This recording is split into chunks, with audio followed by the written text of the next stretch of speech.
Just a little comment on Slash. I mean, just like many of you, he's one of my favorite guitar players. Such a recognizable sound. His soloing style is very unique. And there's, of course, that look, that unmistakable look. Slash is one of those, even if you see a silhouette of him with his top hat, maybe not even his top hat, maybe his like crazy curly hair, you know it's him. That's it. Amazing, amazing, amazing, amazing player, amazing band.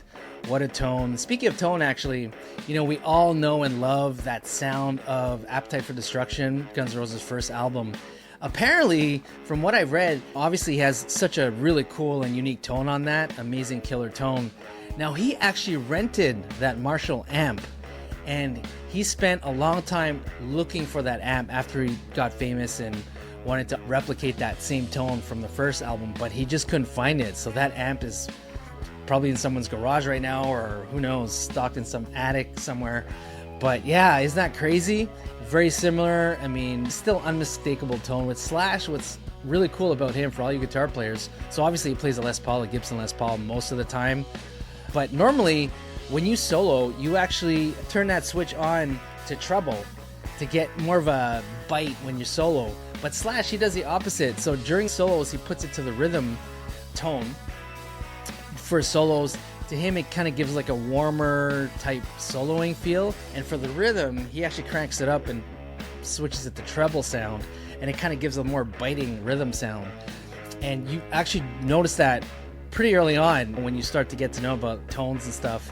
That's something unique that he does, and I think that's really cool, and he's stuck with it even to this day. That's his signature sound.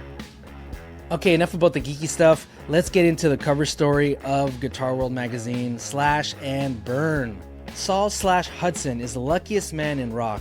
Quitting Guns N' Roses in 1996, when they were on top of the world, he returned in 2016 for the ultimate victory lap, making peace with Axl Rose, playing guitar at the peak of his powers, and even learning to love a certain harmonics-heavy ballad.